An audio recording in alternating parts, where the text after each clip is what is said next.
میں ویلکم کرنا چاہوں گی عابد فاروق پروفیسر باغی کے نام سے جو فیمس ہوئے. جناب کیسے ہیں آپ؟ خیریت سے سر؟ جی بالکل.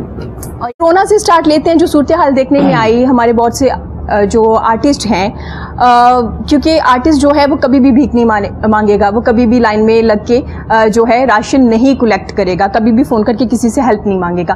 بہت سے جونیئر آرٹسٹ, ہمارے میوزیشین اس صورتحال میں بڑے عجیب صورتحال دیکھنے میں آئی. سر کیا کہیں گے, ان کے لیے کچھ کیا گیا؟ کوئی بنائی گئی NGO بنائی گئی جہاں پہ صرف ہمارے آرٹسٹ کو ہیلپ کیا جائے؟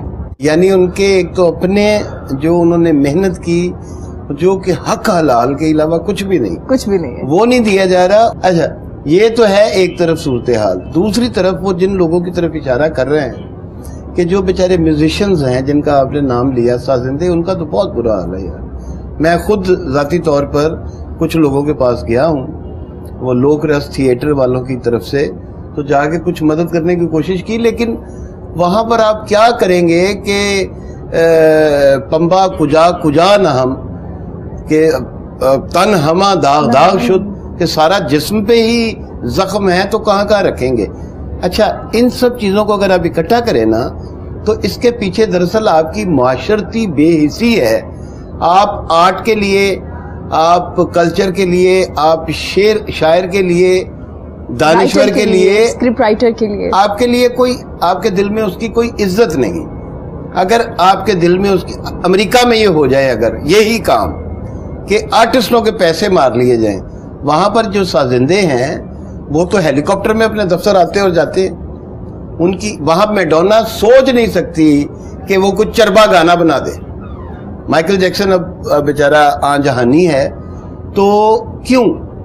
اس لیے کہ they are darlings of the people. وہ امریکن لوگوں کی جان ہے. وہ کہتے ہیں کہ یہ ہمارے سربراہ لوگ ہیں. امریکی صدر کی اتنی وہاں پہ ویلیو نہیں جتنی اینجلینا جولی کی ہے. ایک زمانے میں جن دنوں آپ یاور حیات صاحب کی بات کر رہے تھے, جی میرے استاد محترم ہیں, آپ کے استاد ہیں, تو منیزہ ہاشمی ہوتی تھی پی ٹی وی میں, تو جی ایم تھی, جی ایم بعد میں ہوئی وہ زمانے میں. ہاں جی, تو ان کے پلیز ایک سیریل تھا ان کا سلمہ سگڑ بیوی, جی, تو وہ میں نے کیا, اور وہ ساتھ ہمارے عارفہ صدیقی تھی. تو وہ ہم اپنا وہ ایک جو آئیڈیل خاندان ہوتا ہے, تو اس کے 2 بچے ہیں, تو میں 10ویں میں تھا, میں سمجھدار ہوں, مجھے یاد ہے پورا.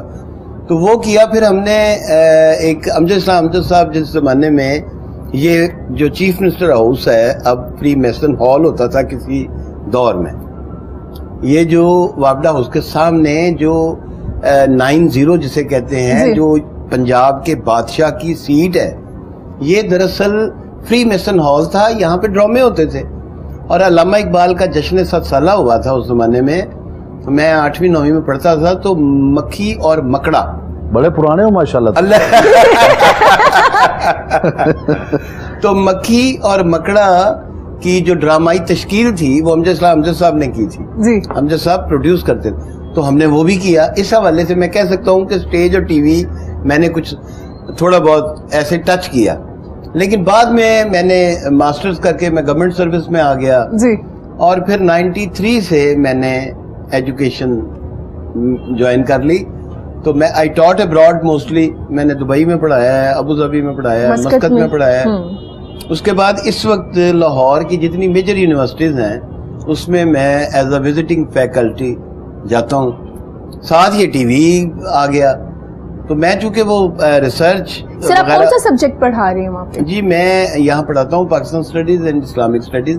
ایک کمبائن پیپر ہوتا ہے جو لازمی ہوتا ہے, جو سب کو ایم بی ایز اور ایم پی ایز کو پڑھنا پڑتا ہے. کیونکہ میرا گورنمنٹ کالج سے پولیٹیکل سائنس کا ماسٹرز ہے. بعد میں پھر میں نے لینگویجز وغیرہ میں کچھ پڑھا, کیونکہ باہر میں نے انگلش پڑھائی ہے. تو میں آپ کو بتا رہا ہوں یہاں کا کلچر سین کتنا ڈیفرنٹ تھا. یہاں آرٹسٹ کی ایک حوالے سے بڑی عزت تھی, یہ کچھ عرصہ پہلے تک. اچانک آپ دیکھیں تو ویسے بھی سانو زیادہ عزت کرنی چاہیے نا, تسی انگریزی پڑھاندے رہے. آپ نے اچھی بات کی. تو گلف میں ویسے انگریز کم ہیں.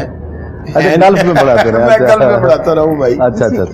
تو لیکن آپ کی بات اچھی ہے عرض یہ ہے کہ یہ ایوولوشنری سٹیجز میں سے جب کوئی معاشرہ گزرتا ہے نا جی تو اس کے یہی حال ہوتے ہیں. اس میں ایسے ہی کسی کا داؤ لگ جاتا ہے. جیسے میڈیا نیا نیا شروع ہوا تو بے شمار لوگوں کے داؤ لگے. ایسے ہی میڈیا اینکر، اب اینکروکریسی ایک شروع ہو گئی. اب اینکرز آتے ہیں اور بات کر رہے ہیں، اور تم نے یہ ملاوٹ کیوں کی؟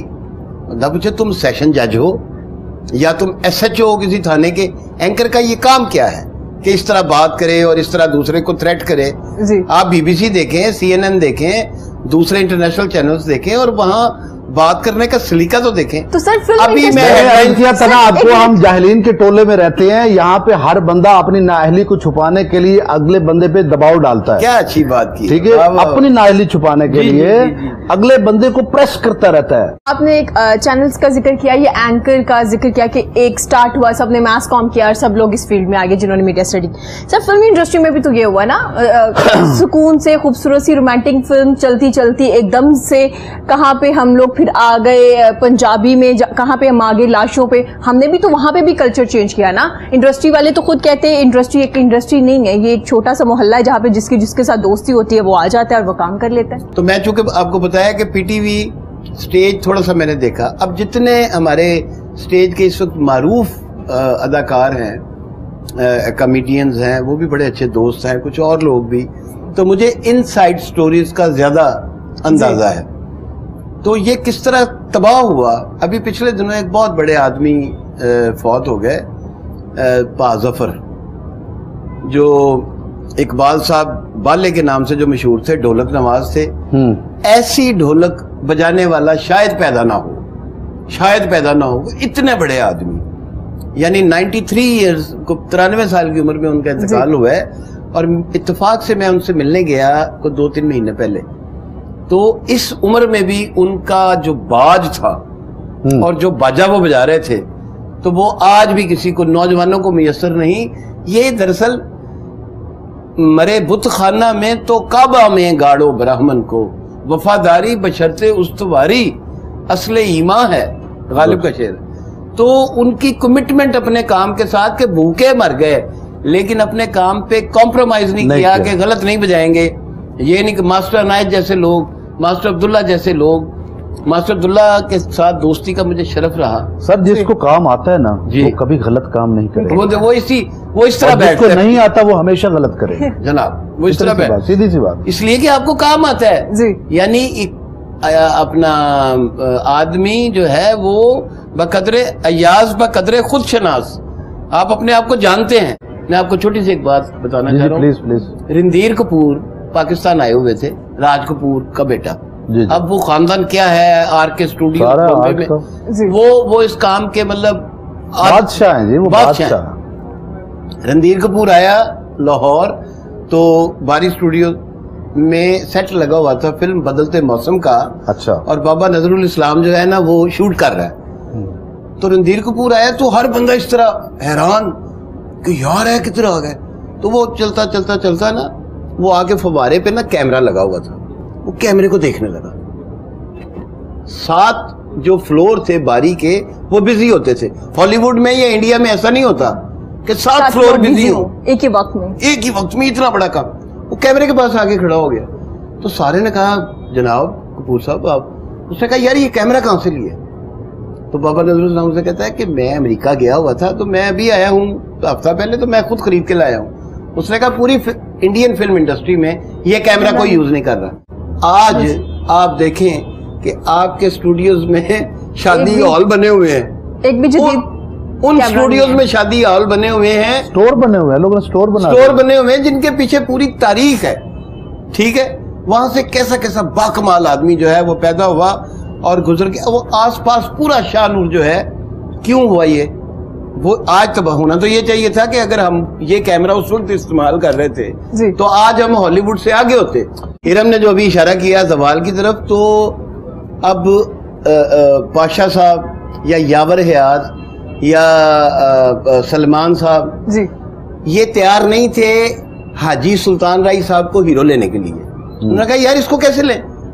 ایز اے فائٹر سٹارٹ کیا نا، ایز اے وہ اسٹنٹ مین تھے اور اسٹنٹ مین تھے اور وہ ایک قریبی بستی کے شینٹی ٹاؤن کے وہ ان کی محنت اور پرسنل لیول پہ وہ بہت اچھے آدمی وغیرہ وغیرہ جی. لیکن ذرا اس بات کو سمجھے کہ جب ایس سلمان کو کہا جائے, شباب کرانوی کو کہا جائے کہ یار ان کو ہیرو لیں, تو کہا یار نہیں, یہ ہیرو نہیں بنتا, تو انہوں نے نہیں لیا.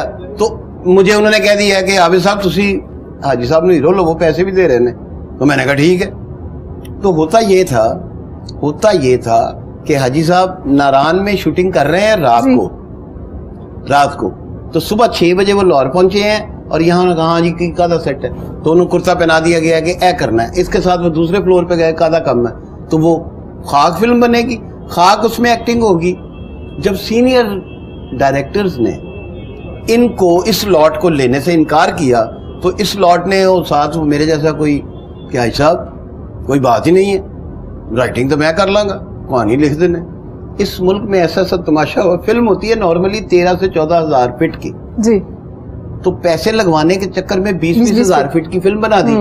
بعد میں انہوں نے جب ایڈٹ کرنے بیٹھے تو انہوں نے کہا اب کیا کریں, انہوں نے کہا کٹو, تو کاٹنی شروع کی 7-8 ہزار. تو سٹوری اب کہیں کی مٹی کہیں کا بڑا غلط کر دیا, لنک ہی نہیں ملتا اس سے, وہ کہیں کا پچھلا اگلا سین کہیں کا. اس سے جیسے آپ زوال کی بات کر رہے ہیں کہ کہیں کی مٹی کہیں کا روڑا, باندھ متین ہے, کنبا جوڑا, کہ دیکھنے والے نے بھی نہیں تو سوچنا نہیں کہ سٹوری میں ابھی اس نے کوٹ پہنا ہوا تھا, ابھی اس نے دھوتی پہنی ہوئی ہے, پراپس کدھر گئی ہیں, جزیات. یہ ارطغرل پہ جو لوگ تنقید کرتے ہیں, میں بھی کرتا ہوں, لیکن کم از کم ان کی آپ جزیات نگاری دیکھیں, ایک ایک چیز کو وہ کس طرح کرتے ہیں. لیکن وہ 10 قسطوں سے زیادہ نہیں ہونا چاہیے.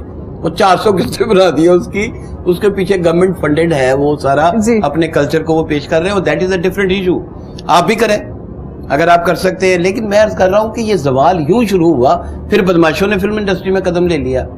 بڑی اچھی خوبصورت جو ہیروئنس تھی ہماری, وہ ان کے قرب کو حاصل کرنے کے لیے فلم میں آتے تھے.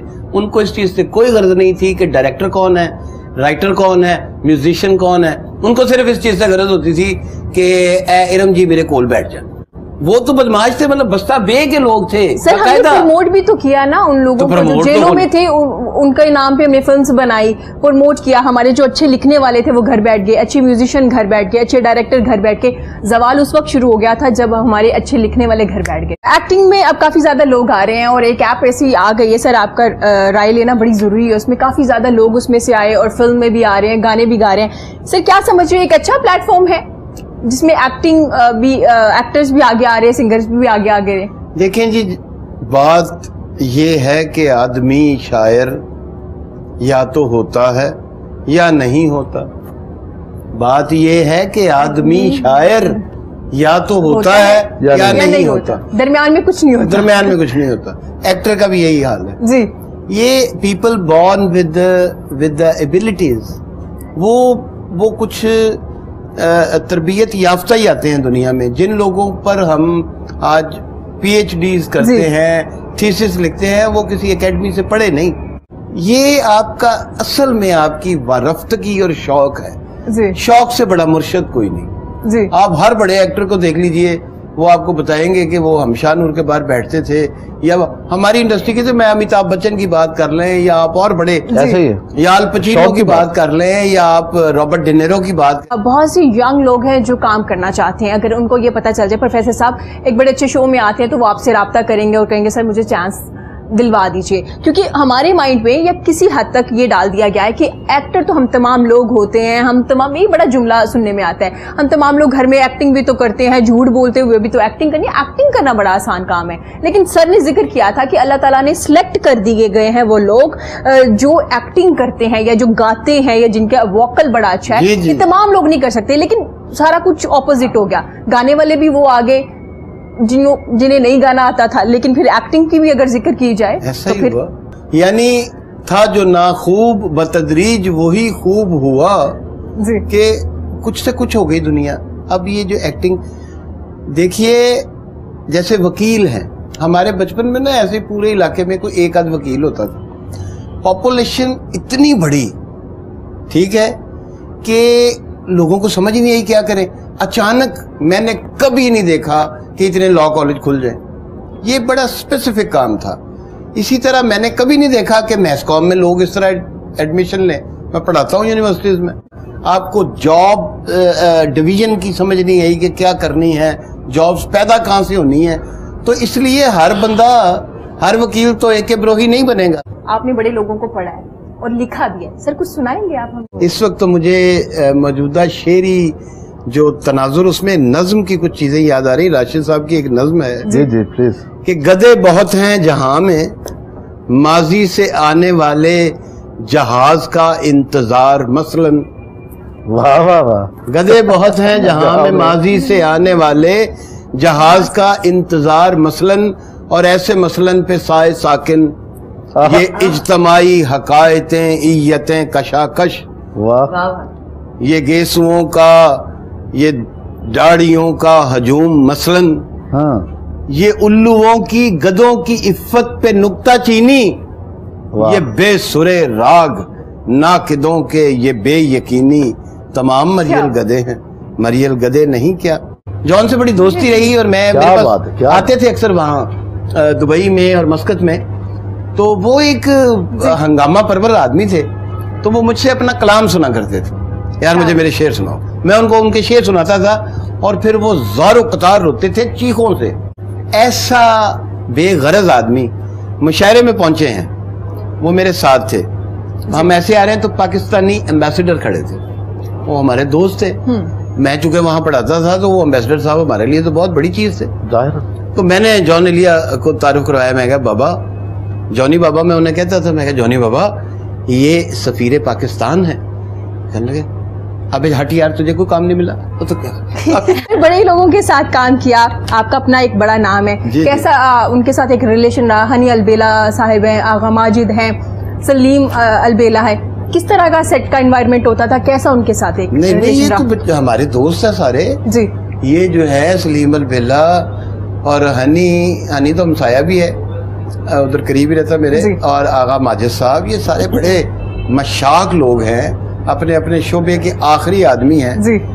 مجھ سے ذرا تھوڑے سے وہ پنجابی کہتے ہیں چالو. یہ بڑے ہی اچھے انسان ہیں. یاد رکھیے آرٹسٹ حساس, جس طرح شروع سے بات ہوئی, یہ بیچارے تو ساری زندگیاں ان کی گل گئی ہیں اس کام میں. اسٹوڈیوز کے باہر بیٹھے رہنا ایک شاٹ کے لیے, کیا کیا عارف والے میں سٹیج کر رہے ہیں, کبھی چیچوں کی ملیاں میں کر رہے ہیں, کبھی یہ چیچا وطنی چلے گئے, کبھی ان کی ساری زندگی. اب کہیں جا کے انہیں کسی نہ کسی طریقے سے ان کو ریکگنیشن ملی ہے. بالکل. ورنہ تو تھیٹر, حالانکہ تھیٹر جو ہے وہ دنیا میں اعلیٰ ترین چیز سمجھی جاتی ہے. بالکل. شیکسپیرین تھیٹر جو ہے لندن میں, اس کو تھیٹر ہو نا, حرف ہمارا یہ تھیٹر نہیں ہے. یہ تھیٹر نہیں. پھر براڈ وے نیو یارک جو ہے, یورپین جو فرانس میں یا اسپین میں, یہ لوگ تو بلکہ حیرانی, یہ ڈرامہ, یہ کام ان کا تھا. سر پروگرام کے اینڈ پہ کیا میسج دینا چاہیں گے؟ میں نے میسج ہم کیا دینا, ہم کس قابل ہیں, ہم تو میسج لینے والے, ہمیں تو میسج بلکہ سبق حاصل کرنا چاہیے. میسج یہی ہے کہ جاگیں اور اپنا مرتبہ پہچانیں. جی. لڑکیاں جو ہیں وہ بھی جاگیں, اپنے آپ کو بھیڑ بکریاں گائیاں نہ سمجھیں, سج سجا کے جس طرح گھوڑی پہ چیزیں ڈالی ہوتی ہیں, نارمل انسان بنے. اور لڑکے بھی اور مرد بھی, جو سارے جو سب کو, کہ خدا کے لیے ایک نے کہی دوجے نے مانی, دونوں بے گیانی. گیانی بننے کے لیے ضروری کان اللہ نے دو دیے ہیں, سنیں زیادہ, منہ ایک ہے, بولیں کم, اور تول کے بولیں. اور اپنے آپ کو ہم نے خود ٹھیک کرنا ہے, کوئی حکومت ٹھیک نہیں کر سکتی. یہ سڑک پہ آپ کی ٹریفک کی لین حکومت نے ٹھیک کروانی ہے. یہ پنکچر والے کو, یہ جو تربوز کو جو ٹیکا لگاتے ہیں ریڈ کلر کا, یہ حکومت نے بند کروانا ہے. یہ جو بچوں کے دودھ میں ملاوٹ کرتے ہیں, یہ حکومت نے بند کروانی ہے. اے گجراں دے ہاتھ جوڑو, بھئی ہر خدا کا خوف کرو. یہ جلب زر جو ہے کہ راتوں رات میرے پاس پیسہ آ جائے, اور یقین کیجئے اگر پیسہ آ جائے نا ہر کسی کے پاس, تو پھر تباہی اس گھر کا مقدر بن جاتی. عزت کی, حق حلال کی روٹی مانگیں, اور اس میں جو امن, جو سکون, جو کمال اس میں ہے نا, وہ کسی پیسے میں نہیں ہے. یاد رکھیے گا, اللہ سے دل بینا بھی کر خدا سے طلب, آنکھ کا نور دل کا نور نہیں. کیا بات ہے، بہت شکریہ سر. اسی کے ساتھ مجھے اجازت دیجیے. خوش رہیے، ارد گرد کے لوگوں کا بہت زیادہ خیال رکھیے، اپنے پیاروں کا بہت زیادہ خیال رکھیے. اللہ حافظ.